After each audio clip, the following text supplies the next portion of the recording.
Hi, welcome to Lachlan Likes a Thing, a show where I take a thing and see whether or not I like it. Now the thing that we're going to be looking at in this video is the Sony XBA-40 balanced armature earphones.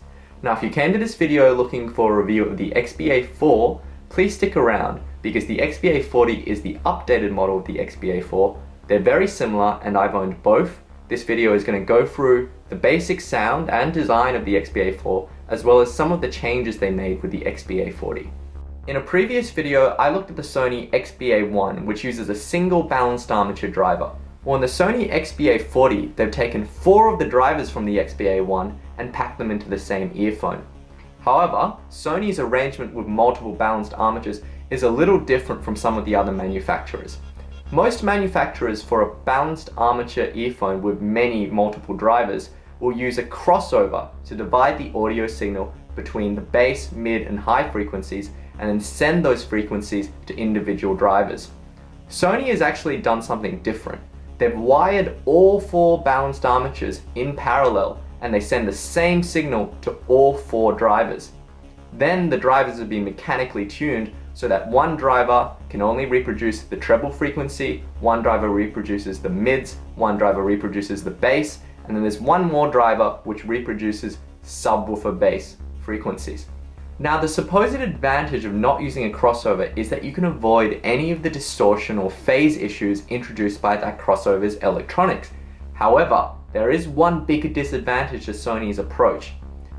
Basically, by wiring all 4 drivers in parallel, Sony has created a headphone with a very low impedance of 8 ohms. And what that basically means is that the Sony XBA-4 and the Sony XBA-40 will sound very different out of different sources. It will sound different out of headphone amplifiers, it will sound different out of different phones, it will sound different out of different laptops. And the difference will be nothing to do with how much that laptop or that phone or that headphone amplifier costs. The difference will come down to the very basic figure of what is that source's headphone jack's output impedance. This is a very technical distinction, and what it basically means is that out of some players the Sony XBA-40 will sound bassier, and out of some other players the Sony XBA-40 will sound less bassy. If you're interested in a more technical explanation of this issue, have a look at the review that I've linked in the description of this video. This is a review I wrote on HeadFi, and it goes through a more technical explanation of what impedance and output impedance mean for an earphone. It also links to some of the published information and graphs about the Sony XBA series. For now though, let's have a closer look at the Sony XBA-40's design. The Sony XBA-4 and the Sony XBA-40 basically share the same design. However, I got the XBA-40 in the golden champagne color, which is not available with the Sony XBA-4. Now with the XBA-40, you get quite a large earphone earpiece, and this may not fit in every person's ear. That said, the actual nozzle itself is fairly narrow, and I actually haven't read many accounts of people on forums with the XBA-4, the XBA-40 not fitting into their ears. That said, it's something to look out for. Also, with the design of the earpiece, because it's quite so large, you can't really wear the earphone up with the cable over your ear. You have to wear it in the traditional way with the cable down. However, that's not such a bad thing because the XBA-40 is quite a light earphone, and the design of the cable means that cable noise when it bumps against objects isn't so bad. That said, it's not completely silent.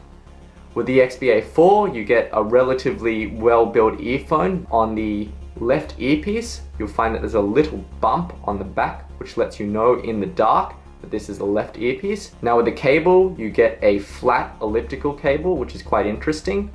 One difference between the XBA-4 and the XBA-40 is that the Sony XBA-40 has slight kind of serrations along the length of the cable. It's very hard to see on this video, but it basically means it helps that the earphone doesn't tangle so much. On the other end, we have the headphone jack, which is relatively sturdy, well built, and it's quite a nice headphone jack. So the XBA-4 and now the Sony XBA-40 are the flagships in Sony's line of balanced armature earphones.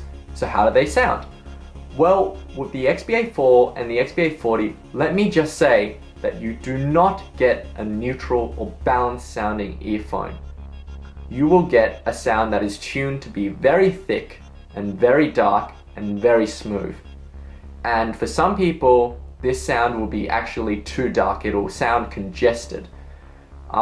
If you've ever heard the eSonics SM3, you'll actually find that this is the same kind of earphone where the emphasis on the lows and the mids will be immediately polarizing to a lot of people. They won't like the sound out of the box. However, if you have a careful listen, you'll actually realize that through that kind of thickness of sound, there's actually an intensely detailed and articulate earphone lurking underneath. Everything is very tightly controlled and extremely articulate. Now, one difference between the Sony XBA-4 and the Sony XBA-40 in terms of sound is that the Sony XBA-4 had a particular kind of metallic shimmer to the treble note, which made it sound quite unnatural and unpleasant for a lot of people, myself included. With the XBA-40, they actually corrected this issue, so the XBA-40 sounds much more natural and also a bit more darker as a result of the removal of that particular emphasis in the high frequencies.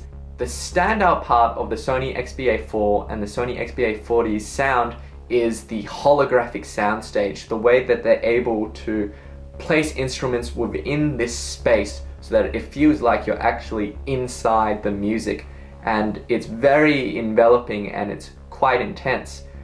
That said, for some people this actually might be a little claustrophobic because it's a very intimate kind of soundstage, and they may prefer a presentation where the instruments are more in front of them rather than being inside the music. With the Sony XBA-4 and the 40, I believe that these earphones are actually the perfect earphones for electronic music and for synthesized instruments, because the way they put you into the music and the way tones and electronic bleeps and bloops just pop out of nowhere is really exciting with the XBA-4 and the XBA-40. However, with more natural instruments, the XBA-4 and the 40 can actually sound quite off, both because of the unbalanced frequency response with the emphasis on the lows, and also because of that soundstage being quite intense and intimate. Now, I love the XBA-40s. I love the way they sound with electronic music. If you've heard Grimes's Visions album, I think that this is the earphone that was designed practically just for that album. I love the fact that they fixed most of the metallic shimmering issues with the XBA-4. However, I wouldn't necessarily recommend the XBA-40 to everyone because you may not be quite so into the thick and warm and dark sound of the XBA-40. The other issue is that they may not sound the way you like with the source player that you're using. So if you have a chance, try and listen to them on the player that you're going to be using to make sure you actually enjoy the sound. In terms of value for money, I think that there are probably better options like, for instance, the HiFiMan RE400, which is about half the price of the XBA-40 and sounds very, very good and works with a wider variety of music. However, I still haven't come across any earphone that does electronic music as well as the XBA-40, and I really do like electronic and synth pop and that kind of music, so I really like the XBA-40 for that reason. Anyway, thanks for watching this video. Thanks to everyone who's liked my videos and subscribed to my channel, and happy listening.